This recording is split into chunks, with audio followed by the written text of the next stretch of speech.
Mom was also a teacher, so this topic is near and dear to my heart. And I hope everyone got a chance to listen to the keynote this morning. It was so powerful. It's a great reminder that teachers are agents of hope. I just love that because I think a lot of times as we're trying to talk about the teacher shortage issue, we're like, we need to find more STEM teachers or STANS teachers, but what we really need is teachers who really care and love for students as a whole, and to give students hope and to give them whatever they need to succeed. So I'm super excited about this panel, and having heard it once already, I think you'll learn a lot. I would be remiss not to just mention a few things that Google does to support teachers. Many of you know about our resources and tools. You can all read about them online, but we also do a lot in terms of grants and helping teachers to be leaders as well. So we just had 100 teachers go to the Computer Science Teachers Association conference for a leadership summit, and we paid for all their travel and their scholarship to go because we really believe in putting on oxygen masks onto the teachers first, right, and make sure that they're well taken care of as they try to help the students succeed. So rather than going through all the things we do for teachers, I really am excited to share with you something that is hot off the press.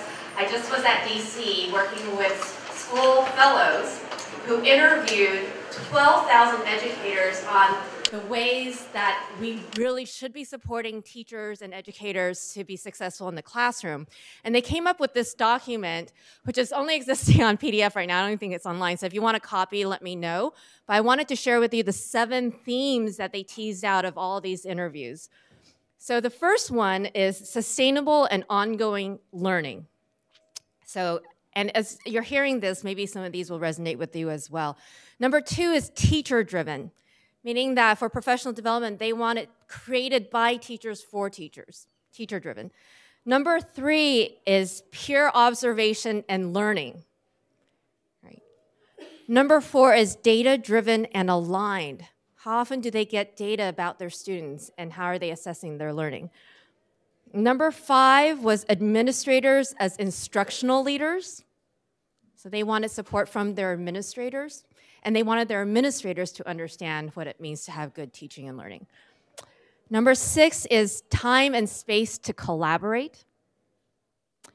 And number 7 is opportunities for reflection and feedback. Teachers are so busy, they don't have time to even just breathe, go to the bathroom, or even to reflect on their practices. So hopefully those 7 resonate with you, and I think you'll hear some of these themes come out in our panel as well. So without further ado, I'm going to introduce them. So, excuse me, I have to get my other pages here.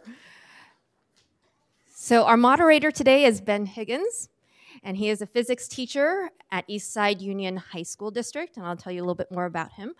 And then we have to my left, Francis Tesso, CEO and founder of Voices College-Bound Language Academy, and Marshall Tuck, candidate for the State Superintendent of Public Education.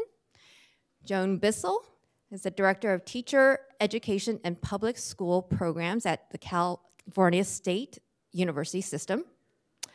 We also have Tara Kinney, who's the Director of State Policy at the Learning Policy Institute, and Stephen McMahon, who's the Deputy Superintendent of San Jose Unified High School District. The panelists will introduce themselves. I'm going to say a little bit more about our moderator. Ben Higgins is a conceptual and AP physics teacher at Evergreen Valley High School in San Jose. He is the science department chair and also a member of the faculty senate. He received his master's in secondary education from Johns Hopkins School of Education and a bachelor's in physics as part of the inaugural graduating class from New York University, Abu Dhabi. Without further ado. Oh, hello, welcome. I hope we have a good panel for you this morning. I just want to start to say, on this topic of teacher shortage and recruitment, right before my first week of school ever teaching, I listened to Jeff Duncan Andrade, and it was just amazing. It just lit a fire in my heart. And yesterday I started my 4th year of teaching, and just having the pleasure of listening to him again, those things really matter for teachers. So thank you for being here. We'll start with just a short introduction with each of our panelists. Thanks, Ben. I'm Frances Tesso, and I'm the founder of Voices College-Bound Language Academies. We're a network of dual immersion schools, and we have mostly in San Jose. We're going to be opening up in Richmond fairly soon. I started off as a Head Start teacher and went through San Jose State, got my teaching credential and master's, and went back into my local school district in Alum Rock to become a teacher and taught in traditional district schools for a long time before I started Voices. Voices is dual immersion schools. We have TK through 8. And I started off by saying earlier that I'm here because I can share the problem and not because I have the solutions. Hello, good morning. I'm Marshall Tuck. So first, thanks for choosing this panel. There's a few to choose from, and us up here all believe that the teacher shortage and just really supporting our teachers in general is probably the most important thing we can do in public education. Like many of you, I'm in education because I love kids, pretty heavily influenced by faith and the idea that you want to serve others, and ultimately believe strongly that the American dream is not achievable if you are not well educated. I think that public education is a right, and we have to get serious about helping all of our kids get that. My background, I've been in public education for 15 years, led 2 different school systems. One was a charter school system in LA called Green Dove Public Schools, which worked in Inglewood and South LA and East LA.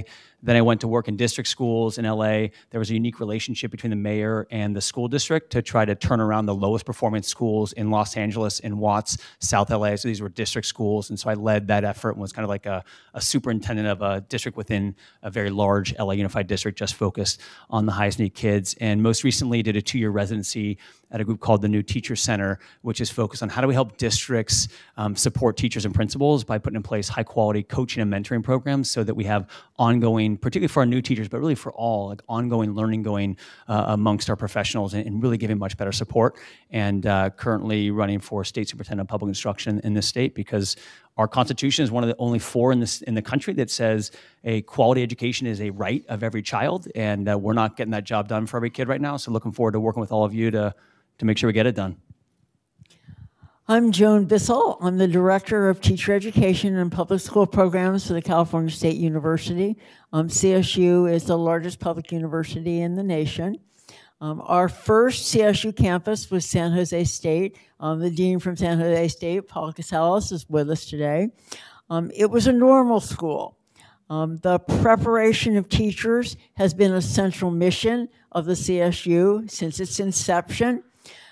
Today, we have 10,000 teacher candidates. We have a particularly heavy focus on shortage areas, and so 1,500 of our candidates are math and science candidates. Large numbers of our candidates get a bilingual authorization. Large numbers are being prepared to work with special needs students. We also prepare administrators as instructional leaders. We have 850 school administrators. Most are headed towards being a school principal, a superintendent, or a community college leader. And so teacher preparation is just the meat and potatoes. It is a fundamental mission of the CSU system. Good morning, everybody. My name is Tara Kinney. I lead state policy work at the Learning Policy Institute. We are a relatively new organization. We've opened our doors in 2015. We're focused on bringing high-quality, independent research to policymakers and to people who care about public education like yourselves to improve education policy and practice across the country, and we do a lot of work in California. We've done a great deal of research on teacher shortages over the past 2 years. So that's what we're going to talk about today. But we also work in early care and education and assessment and accountability. And ultimately are really focused on how do we create the education systems across our country that will let every kid have access to learning opportunities that are rich and deep and student-driven in a way that students can be prepared for our rapidly changing world, right? The world that they will work in is not the world we're in today. Everything is moving so quickly. And the lens that I bring to this work, I was a teacher in Bay Area public schools for 6 years, and I worked as a civil rights lawyer with a nonprofit in San Francisco working on education issues. And now I'm wearing a research and policy hat. Good morning, Steve McMahon. This feels much like teaching. It's period 2. Got to give the presentation with the same level of enthusiasm as first period. And remember, the audience hasn't heard it, even though we've all heard everything we're going to say. So I'm going to keep it energized, keep it fun. I'm a product of San Jose Unified K through 12. I went away for college and then came right back. I've been an employee of the school district since I graduated from school. Love what I do, love the work. I taught everything from 7th grade math through calculus. I was also a leadership teacher at the high school level. Probably the most interesting thing for audiences like this, I used to be the union president. So 1,700 teachers, I was the union president. How did I become deputy superintendent? That just doesn't happen. It's because I love San Jose Unified and I love the work we do. Right now, I oversee kind of all the operations. We got 30,000 students, 3,000 employees. We serve 17,000 meals a day, transport from home to school 2,000 kids, 3.3 million square feet of property. With HR under one of the things, that's why we talk about teacher recruitment and retention a lot. I have a lot on my mind, that's why I'm not smiling in the picture. But I do love San Jose Unified. It's a great place to work. We do transformational things for kids. We're a pre-K through 12th grade institution in San Jose. We've been around since 1860, 41 operating school sites. We would love to have you join the team, www.sjausd.org. We employ people for not only teachers, right? We're talking about teacher shortage, but remember, we do accounting, we do food service, we do transportation. So if you're looking to do something that is really profound work and meaningful, public education is an awesome employer, and I do love everything I do, and I'm excited to be here. All right, so we'll start with a round of questions. I have one question for each of our panelists. The first one will go to Tara. The Learning Policy Institute has been at the forefront of publishing resources to understand and address the teacher shortage. Could you just set the stage for this discussion? How severe is the shortage? Has California taken any steps to address the shortage?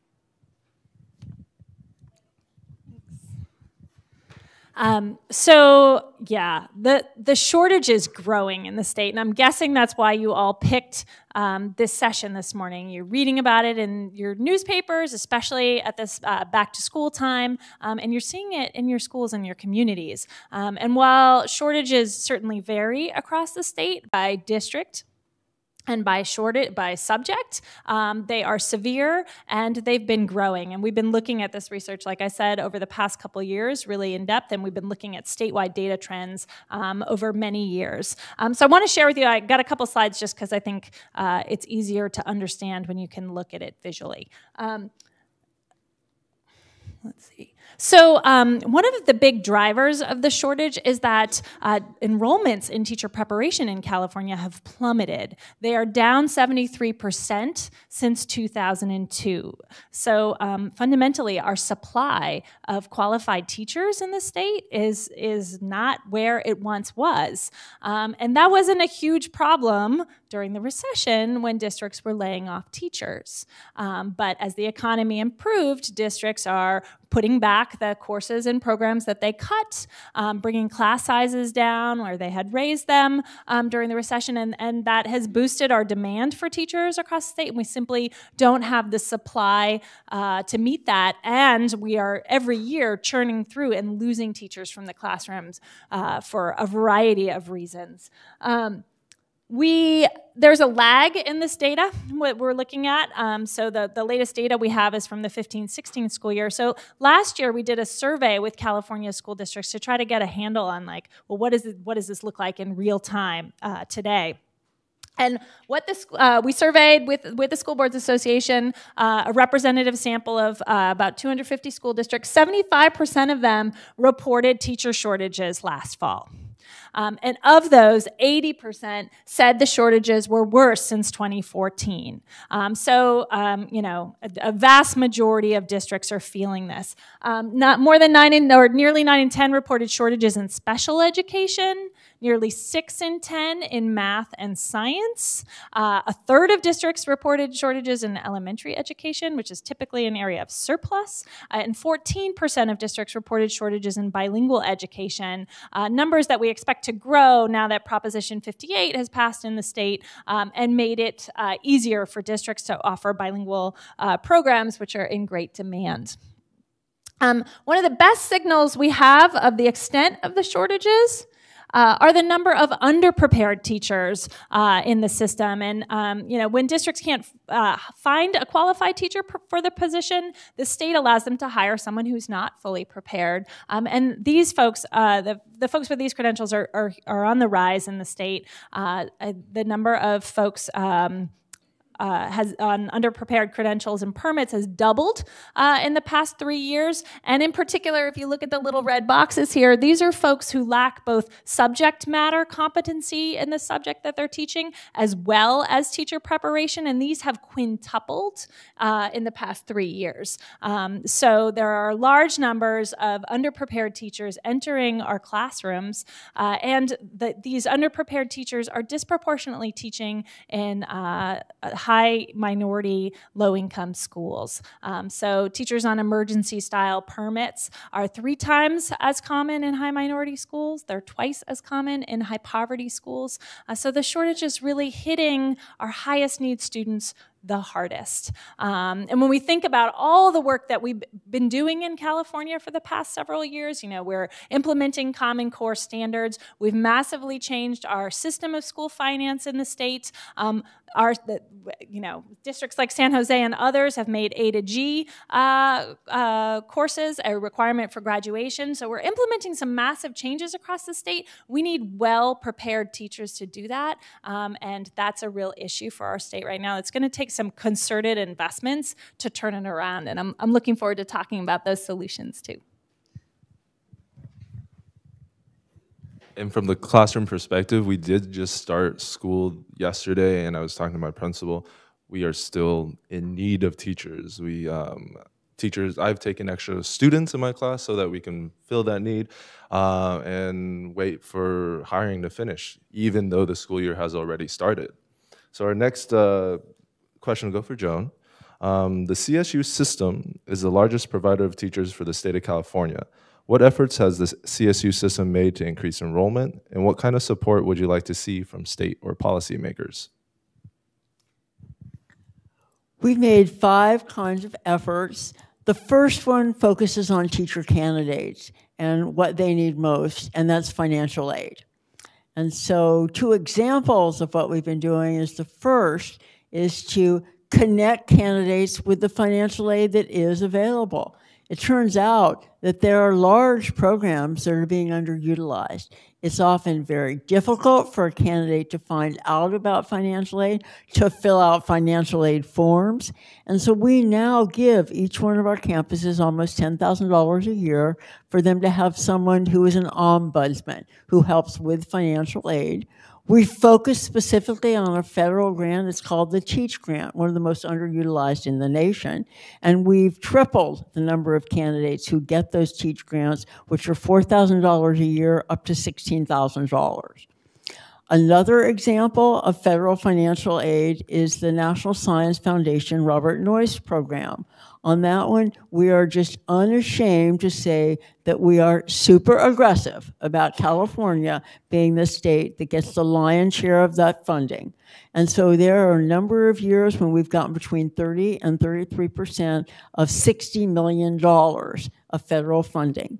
The result is that 300 of our 1,500 math and science candidates get those scholarships. They're up to $30,000 for someone who's getting a credential, up to $50,000 for someone who's getting a credential and a master's. So financial aid is very important. A second thing that we focused on are teacher career pathways. We want basically to grow our own. We want communities to be able to have young people who are in high school teaching academies, who go to community college, who go to CSU through an accelerated pathway, and they become a teacher and they go back to those communities.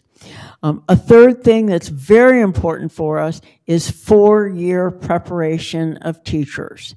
2 years ago, the legislature included $10 million in the budget for what's called an integrated teacher preparation program. That's where someone gets a bachelor's degree, and at the same time, they get their teaching credential, and it's in one of those high-need areas that Tara mentioned: math, science, special education, bilingual education. We have 26 new programs. This past year, we had a fraction, maybe 3%, of our teacher candidates who were getting a credential along with a bachelor's degree. In 3 years, we're going to have 20%. We're going to have 2,000 candidates each year who are able to get that accelerated credential. Those are called integrated teacher education programs. A third area of primary focus is diverse recruitment. There are any number of pools of candidates who are outstanding teachers. One from the Silicon Valley that we find just priceless are the retired STEM professionals. They generally make incredibly great teachers. It's a short pathway. It's 1 year to get them a credential. So that's a very active recruitment pool for us. A fourth area that's absolutely essential is increasing the prestige and distinction of the teaching profession.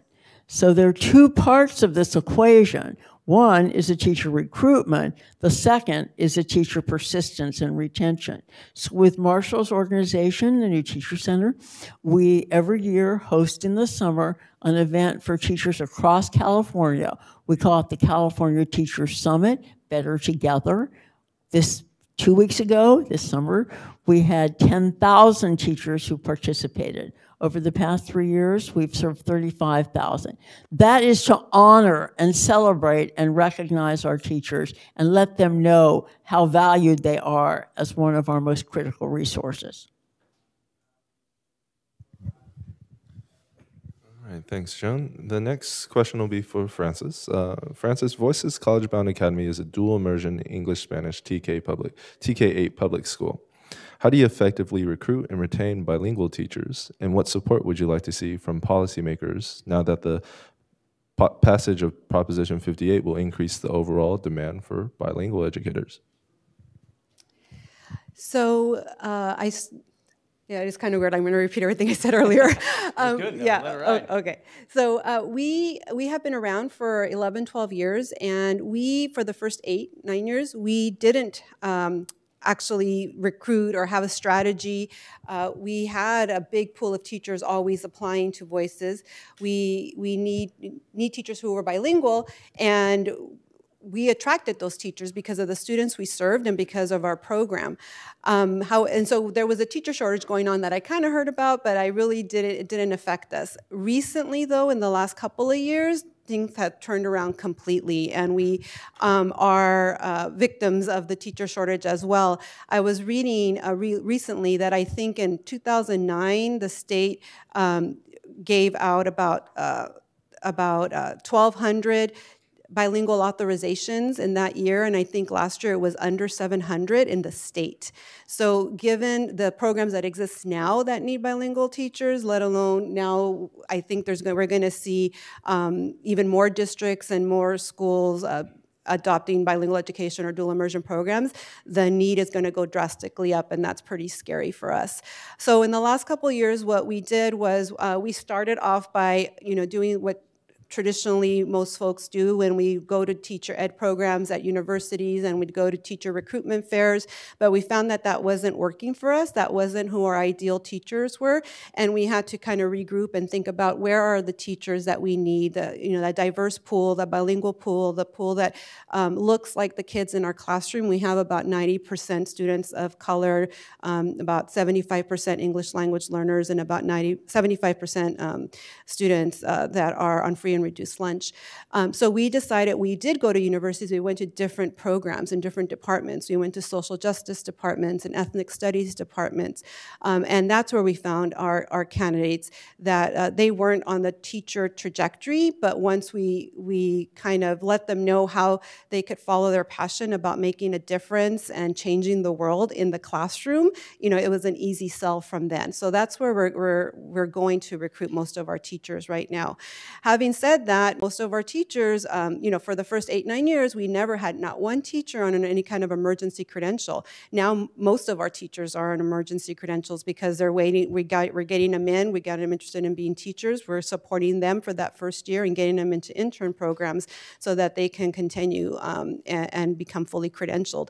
So we have taken on a lot of the responsibility for preparing them. I said, as we speak right now, we have 1 whole month of teacher preparation for those teachers just to get them ready for day 1 in the classroom. They're fabulous teachers. They're just not prepared yet, and once they do, they're going to thrive in the classroom. However, so we've been mildly successful in that. However, now we've realized another challenge that we have, and I think this is another layer to what my colleagues here will have addressed and will be addressing about the profession in general, is that the teachers that we're finding that meet our needs are mostly, for the most part, first-generation college students themselves. They come from immigrant families. They have an added challenge or pressure that I shared that I faced when I was the first to go to college in my family as well. It's hard to go back and tell your family that you're the first to go to college and everything's riding on you and you're going to be a teacher. And it's not because of the prestige, it's because the sacrifices that your family have made so you can be economically secure and stable, and that's not seen as, something. So you get the pressure to go into business, to go into law, to go into medicine, to do anything but become a teacher. And so we have folks that are passionate about coming back into the communities and making a difference, and yet have to explain it to their families and to their parents. So we have realized that, and I can certainly relate to that, and we're trying to figure out how can we support them and bring those family values and make sure they're part of our organization and bring in not only the teacher, but their families as well. So we have Bring Your Parent to School Day, and we have, celebrations where bring your families there. We want to not only make sure the teacher knows we value them, but we want to make sure the parents know how valued they are as well. And that's still, having said all that, that's still not going to solve the teacher shortage problem, I think. I think that all the efforts that are going to be talked about today will eventually make a difference in increasing the pool, but we need to increase the pool specifically for this diverse pool that we know that that's going to happen, is that there's still going to be a shortage there. So I think we need to think of some new strategies and innovations of how to attract these folks right now. And it's not, I really believe that if we don't have the bilingual candidates right now, it's not because there's a lack of bilingual folks in California. They are there. So we need to make sure that we are letting them know that they're needed and that they can be teachers if they haven't thought about being teachers before. And I think a lot of the strategies we talked about in the first panel were about keeping teachers in the classroom, which is certainly needed. However, I hope that this time around in the panel we can talk more about how to increase the teacher pool in California and make sure more folks want to become lifelong career teachers. And I think something you mentioned last session, Francis, was something simply as just telling a young person that you should be a teacher, or I think you would be a good teacher. I certainly didn't have that when I was young, and I knew that that would have made a huge impact. Our next question will go for Stephen. San Jose Unified serves more than 30,000 students and employs over 1,700 teachers. What is your district doing to recruit and retain your teachers in spite of competition from other districts and rising costs of living? Thank you. In the city of San Jose, there are 19 school districts. In the county of Santa Clara, there are 32 school districts. In addition to that, Santa Clara County has 82 approved charter schools. So within the public sector space, you have a lot of teacher employers. There are a lot of options for teachers. Those districts represent a diverse learning population and a lot of diverse employment opportunities. So San Jose Unified got really focused on what we do well. We're funded directly from the state. We're not a basic aid district. I don't know how many of you know about basic aid districts, but Palo Alto gets about $5,000 to $7,000 more per student than San Jose Unified, so we can't compete on salary. Almost all public school employers have pretty good health benefits. We do as well. We can't compete there. All teachers are part of the state teacher retirement system, so we can't compete there. So if we can't offer the highest compensation, health benefits are relatively flat, retirement's relatively flat, where can we compete? And what we did was really focus on support. We have a lot of teachers that are not in the classroom. They're supporting their peers instead. All of our first and second year teachers have a peer evaluator in addition to their administrative evaluator. So they have a peer giving them feedback on what's going on in their classroom. All of our teachers have access to an instructional coach, full-time instructional coaches. So they're really good at their craft. They've taught for several years, and they moved into a purely coaching position. Like the new Teacher Center, we've really invested in giving feedback to teachers. Teaching can be a very isolating profession, and our best teachers are the most isolated. They go into a classroom because they're doing a good job and there's no parent complaints and things are running along. The administrators are focused on somebody completely different. We've made sure that our coaches and our principals as instructional leaders are spending a lot of time in classrooms with our best people. And in this last school year, we really pushed our instructional leaders hard. We had them do a list in January of every teacher on their campus, and they had to check, I'm sure they're returning, I'm sure they're leaving, or I don't know. And every time they checked, they don't know, we said, you need to have a face-to-face conversation with that person about what do they need to feel supported. We found in exit interviews that a lot of our best teachers were leaving because they didn't even know they were doing a good job. They didn't know they were valued. So now our principals spend a lot of time going to classrooms saying, hey, you're doing a great job this school year. What do you need to be coming back next school year and feel supported? So we're really proud of the work we do in San Jose Unified. It's a great place to work. But I will say I don't want to be good at recruitment and retention. Public education is a service. Every time I get a teacher, I created a vacancy in a neighboring school district because there's not enough teachers. So I'm very conscious of how good we are at recruiting and retaining staff. We have 1,700 teachers, and last school year we opened on day one with only 6 classroom vacancies. We're one of the best in the county. But that meant more vacancies in other school districts because there's not enough supply. So I do think the problem needs to be focused on how do we get more credentialed teachers. We don't want to be poaching from other places. And I've only worked in the public sector. I know in the private sector you have shortages too. You can't get enough engineers, you can't get enough of a lot of jobs. I just think there's a profound difference because of this public service and public need. If you have to delay a product line or a launch, it sucks and your shareholders are gonna be mad. But when 160 middle school students don't have an Algebra 1 teacher, we can't get that year back.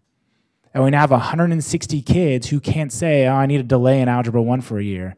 The system doesn't work that way, it's very sequential. And we have math teacher shortages across the state, special education teacher shortages across the state, bilingual teachers across the state, and the kids don't get to wait. And that's one of the things we really need to make sure is that there's enough teachers in the pipeline, and we just don't have it. The last thing I'll say is about the cost of living. We have a lot of employees leaving for Washington, Oregon, Nevada, and Arizona. And in the exit interviews, they'll say, I love it. I love San Jose Unified. I love the work I do. I just can't get a house here. There's no way I'm going to buy a house. In the 80s and the 90s, our school district had enough compensation that you could buy something. If you go to Willow Glen right now, if you don't have $1 million available, you're not even getting a starter home. So what's happening is our teachers are with us for 3-5 years, then they go to start a family, and they realize they can't raise a family in Silicon Valley. That's no one's fault in this room. This is a great place to live, but that is a real problem of can we compete for teachers in Silicon Valley like they do in Eureka? We're all funded by the state of California. They're all credentialed by the state of California, but the marketplace in Silicon Valley is completely different than it is in other parts of the state, and we're losing a lot of great teachers.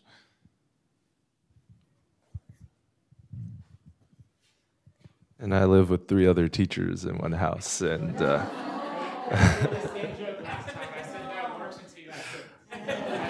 what's he gonna do when he starts the family? but it's great support.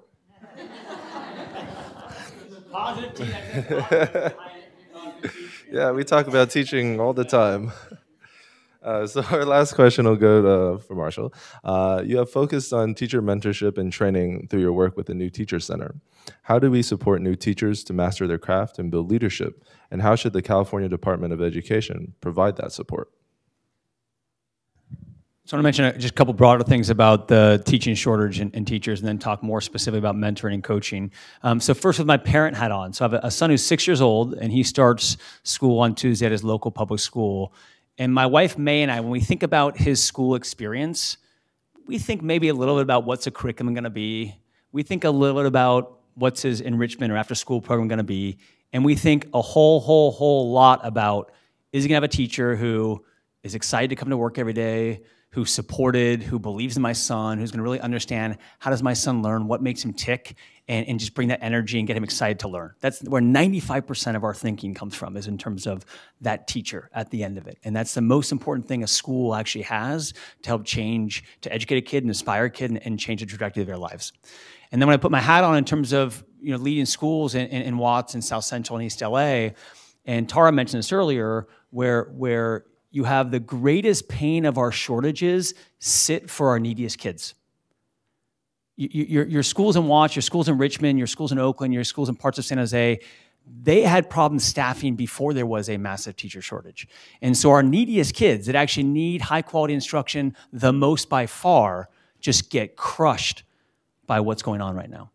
And so whether it's from a parent perspective or from a leading schools perspective, there's just nothing more important than having a lot of people want to come into teaching, having people excited to teach, help support them to be good at their teaching, and keep them in the profession. There's literally nothing more important. And we have a massive crisis in the state that maybe a lot of us in this room talk about because we're in the work. Very few people are talking about statewide. And that has to shift. So like step one on solving this problem is we have to prioritize public schools in this state are the most important thing for our youth, and there's nothing more important than actually having teachers who are supported and enough of them to actually want to come and to Stephen's point, actually compete for jobs rather than being begged to take a job, right? And that has to be the number one priority for our state, and it's not. We prioritize other issues, but we're not prioritizing this one.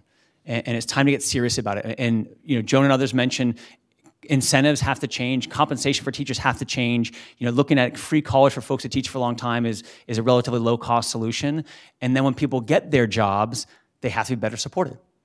Far too many of our schools, you'll finish your teacher training program, you go to your job, we put you in a classroom, we shut the door and say good luck, right? Like, it's pretty hard for a 22 or 23-year-old or for a 45-year-old career changer. Right? We underinvest dramatically in supporting our teachers. And at the New Teacher Center, we had a motto, when you focus on teachers, students succeed.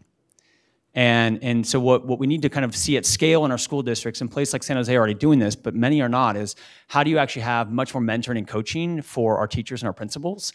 And that looks like finding your most effective teachers, giving them time in their master schedule, not asking them to do this after school when they're already totally crushed, like giving them actual either kind of full release or partial release in the classroom to go and coach and mentor their peers. And what the state needs to be doing is actually both creating some financial incentives for school districts to be able to do this, giving school districts more flexibility because there's actually quite limits. There's some limits in terms of how you think about time and staffing that can help you mentor and coach more effectively.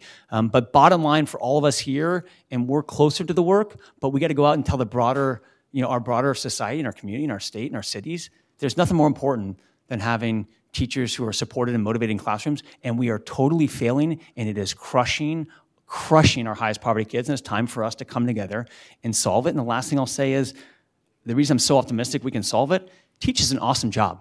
It's an awesome job. It's one of the few jobs where you actually can change the trajectory of somebody's lives. It's actually, you hear, especially up here where I'm an LA guy, but a lot like, our company's gonna change the world. Some maybe can, but some have impact. But truly, a teacher can change a life. And it's a wonderful job. It has great self-reward and self-fulfilling. If we can get serious about better pay and better conditions, I'm highly confident we get a lot more people that want to come into teaching long-term, but we got to get serious about making the changes. All right, so that ends our individual questions. I'm going to open it up, maybe a little bit of a different question than the first section. So this goes to everybody. How does the teacher shortage impact efforts to create an equitable education system? What can policymakers do at the local, state, or federal level to meaningfully address this shortage? As Marshall said, as Tara said, the students who are served by the least prepared teachers are the students in our highest poverty districts and our underrepresented students, our minority students. I refer to what we have as a highly stratified teacher preparation system, where fully 1/3 of our candidates are no longer fully credentialed, but they're beginning teachers. So a first question that we have to ask is, what can policymakers do about that? Marshall alluded to it. A number of years ago, we had a beginning teacher support and assessment program in California. Every teacher in California had mentoring and coaching for the first 2 years. The legislature has to support that. Second, back to financial aid. I want to again reiterate something that Marshall said. We should have tuition waivers. Public university at no cost for 5 years for someone who wants to become a teacher and who makes a commitment to stay in the profession for 5 years. Second, the scholarships that are available are just a drop in the bucket. We need a teacher scholarship program. There was legislation this year, O'Donnell, AB 169, for $20,000 teacher scholarships. We need those. But every bit as much, we need loan cancellation. The single financial factor that deters interested students from going into teaching more than any other is their fear of loan debt. We had a program, the Assumption Program of Loans for Education, Apple. It was a national model.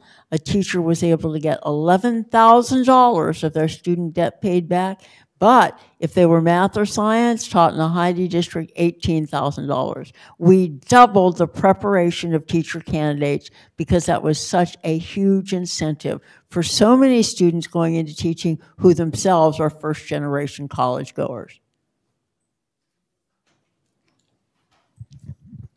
And I'll just echo that because, again, my focus is on that diverse teacher pool. I was one of those students that benefited from the Apple program. My loans were repaid a long time ago. My husband's still paying, well, we are still paying off my husband's loans. So it does make a difference to those first-generation college students who could become potential teachers. Also, this idea of tuition-free education is going to open up the doors for a lot more folks as well. So any of those kind of financial incentives for people who think that they can't afford to become a teacher would certainly be helpful. Yeah, on the question of equity, I guess I just wanted to share a little bit more, kind of paint a picture of some subject areas. In special education in particular, I think our crisis it's like an 8-alarm fire, if that's possible. Out of every 3 new special education teachers entering California public schools, 2 of them are not prepared to teach special ed. And they're teaching kids with autism, kids on the spectrum, kids who are emotionally disturbed, and they don't understand their students' learning needs. They don't have the training to do so. And I know we have educators here in the room who can speak to this much more eloquently than I can, but especially when we think about the over-identification in special education, African-American students are overrepresented by 50% in special education, English learners by 30% in special education, that this shortage in special ed is hitting some students harder than others. And in math and science, 2 out of every 5 new entering math and science teachers are not fully prepared to teach math and science. And here we are in the heart of Silicon Valley, and we're not preparing our students for the workforce that they'll be entering. So, and when we thinking about how compensation affects teachers leaving your district, Stephen, for Eureka or Oregon or what have you, the service scholarships and loan forgiveness programs like Apple that we had and the proposal that's on the table in Sacramento, AB 169, these are really modest financial investments to subsidize the cost of teacher preparation for new teachers entering these super high-need fields, math, science, special ed, bilingual, that our state can afford. It's not we need to increase teachers' compensation, especially in lower resource districts, but that's big money, right? And it's going to change. It's going to require new revenue streams, and we need to be having those conversations as a state. Investing in service scholarships or loan forgiveness for teachers, it's small money. We should be able to do this right now. It's a short-term solution. If you tie it to a service commitment for the teachers in that field for at least 5 years, we have really helped to solve our teacher shortages.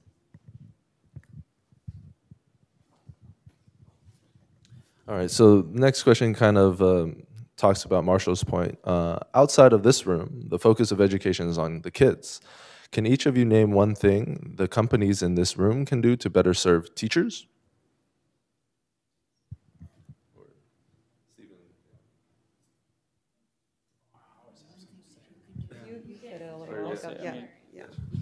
One thing's always tough, but I think bottom line, there's local and then there's state policy, right? So short-term local, especially with all the wealth in this community, the companies can actually do a scholarship fund for teachers. I mean, that's the bottom line. You can do scholarship fund for teachers. You can actually do subsidized housing for teachers.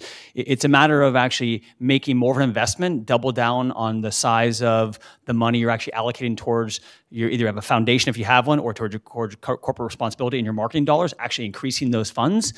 reallocating those funds towards education versus other issues, and actually having direct support issues for teachers, whether it be scholarships or even, unfortunately in our state still, even just helping teachers do some creative stuff in the classroom that they actually can't afford to do. Like you've seen some interesting programs where teachers apply for resources to kind of really unlock their creativity and innovation. Second thing though is we got to get involved in the policy discussion in Sacramento. As Tara mentioned, I mean, you could do no cost loans to students that basically are waived after 5 years if you go into teaching and stay in teaching. That's a couple $100 million solution. It's not a couple $1 billion solution. So how do you actually get companies that are actually using their lobbying dollars to advocate for these types of things, and frankly also not use their lobbying dollars to advocate against things that would increase revenue streams for schools as well, which you actually do see businesses do, unfortunately, whether it's directly or just indirectly. Another way that companies can help, and a number of them in Silicon Valley do, are with corporate volunteer programs. As we said, we have math and science teacher shortages, but an engineer, a scientist can go into a classroom and make a profound difference for the children, but for the teachers also, giving them great ideas that are applications in math or science from their own industry experience. So that's a pretty low-cost investment for corporations. It makes a huge difference in the life of a teacher.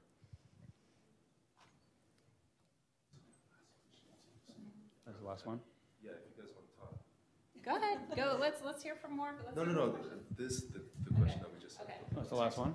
So if you guys each want to say something, that would be. Well, I'll just add on a little bit to the way that corporate and business can help. I know, of course, we already said earlier, we're extremely grateful for all the programs and all the innovation that's happening right now to support teachers. A lot of it has to do with professional development or innovation or creativity. I guess I would push maybe a little bit and ask what could be something more high leverage and more thinking about big picture versus short term. We know that our teachers can't afford to live here in the Bay Area. We know that on the teacher salary you can't buy a home anymore. We have the same experience as the school districts, where our teachers, as soon as they get married or have a baby, they're out of here. They can't be here anymore. We're building, the corporations are multiplying. They have campuses. They are, taking up a lot of this prime real estate in this wonderful area of ours. What about how can we contribute to low-income housing or affordable housing?